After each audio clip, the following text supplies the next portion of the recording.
Viewers, welcome back to the Personal Injury Law Show. I hope you're enjoying the show. Nuncio, in Coaches, what did the court hold? Well, the court held that the cleaning system that was implemented by the defendant at the time was breached, and the fact that they failed to properly inspect the premises on the day, and that led to Miss Coaches' injuries. So she won? She did win, she was successful. Okay. Of interesting note though, Tony, was that it was on appeal, so therefore the primary judge found that Miss Coaches didn't have a case, but then the Court of Appeal... And it was sent back to court again, wasn't it? Exactly right. To the lower court. And it settled out of court, my understanding. Probably understand. Yep. Now, Alice, what's on the subject of supermarkets and occupiers' liability?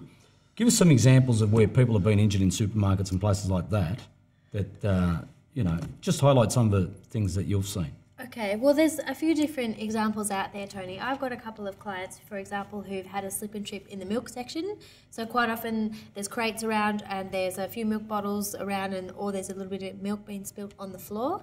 Also, the most notorious section, Nunzio will probably back me up here, is the fruit and vegetables section. Quite often you've got little bits of vegetables, grapes, bits and pieces on the floor, people walking around looking at the groceries, not really paying attention to the floor, and the slips and trips happen really easily. So Alice, can I say this? In places like dairy case and fruit and veg and also freezer sections and wherever there's likely to be substances on the floor, the duty on the occupier is a lot higher? You could say that, Tony. The onus on the occupier is higher, and they are hot spots in terms of falls. That's where they all happen. And Nuncio, what sort of system would they have to implement in those circumstances? Again, something similar to, as we mentioned in Coaches, something that's got regular intervals of inspection, mopping, cleaning. It's not enough just to inspect it once something's spilled on the ground. It's just not enough these days. Well, look, my experience is this: when you're dealing with things like fruit and veg and meat and freezer, where people pick up bags of peas and they bash them on the freezer to get rid of the ice, the onus on the occupier is very, very high. I'd say that the workers in those areas have probably got a full-time duty to inspect.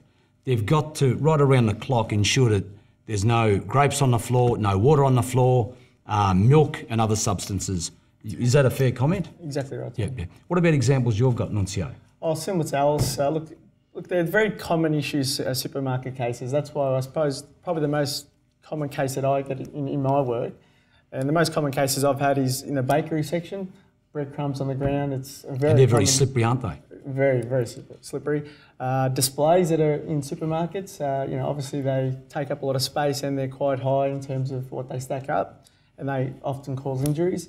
And even just the maintenance issues like broken refrigerators which leak water, very common issues.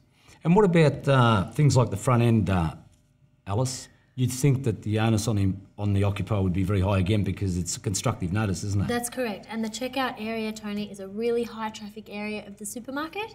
And generally speaking, people have got all their groceries, they're trying to lift their bags, there's kids, things get spilled, and also the checkout staff are there. They're right on top of it, they see it all the time. The onus is higher there because the inspection is almost sort of constant, if you like.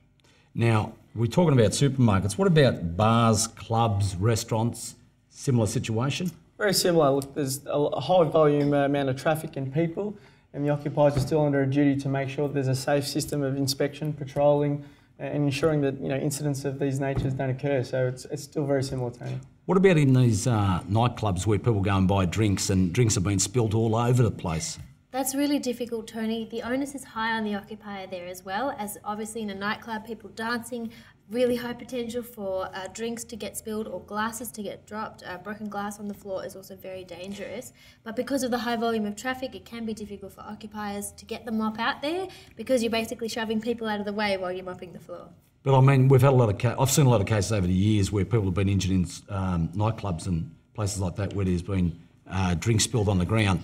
And generally those cases do settle out of court. Look, they do. They're very similar in nature. And I suppose, again, it comes down to them having enough cleaning staff to ensure that drinks, when spilled, are cleaned up. And a lot of the time they fail to do so, Tony.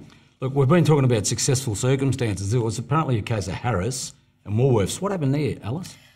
Look, with Harris and Woolworths, it's a bit of a different case, Tony. A sales representative came into a supermarket at about 8:30 in the morning, and she was there to set up a display of tissue boxes for a new brand of tissues that had come out. Her colleague was already there, she signed the visitor's book, in she walked and they start setting up the display.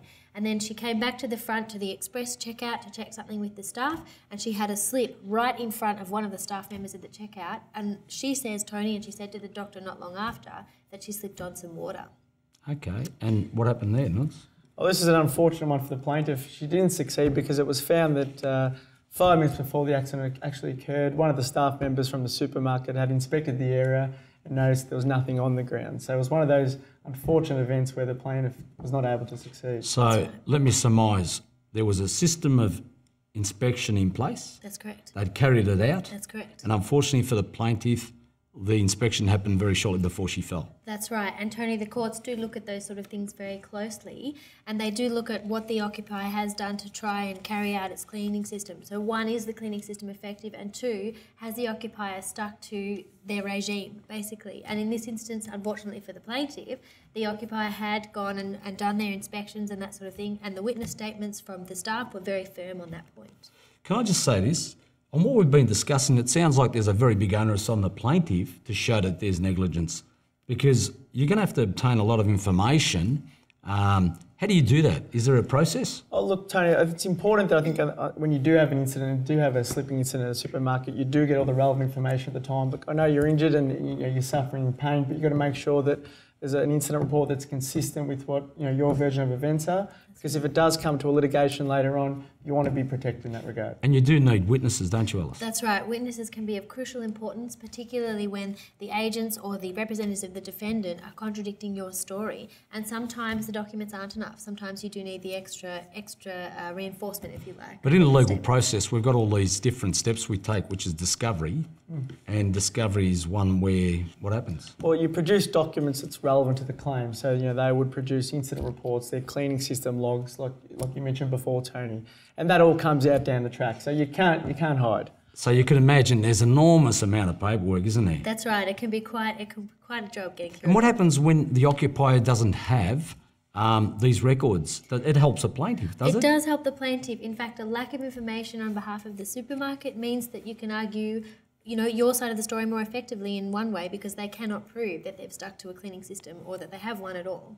I'm sure the viewers out there would have experienced a situation at some time in their life where themselves or a member of their family or friends have had an incident in the supermarket or in a bar or club or restaurant. Is there anything you want to say in addition to what we've discussed? Because time does fly and we do have to go to the mailbag very shortly. Anything you would like to add, Alice? I think it's important, even though you are stressed out at the time, it's very painful, to try and get those incident reports. As Nunzio says, it can help you a lot down the track. And you, Nunzio? No, I agree with Alice's thoughts, and just hopefully it doesn't occur too much. Okay, look, I want to thank Nunzio for coming on board. You as usual, Alice. Thank you, viewers, please don't go away. Stay tuned. We'll be back after the break for Kathy's mailbag. Thank you.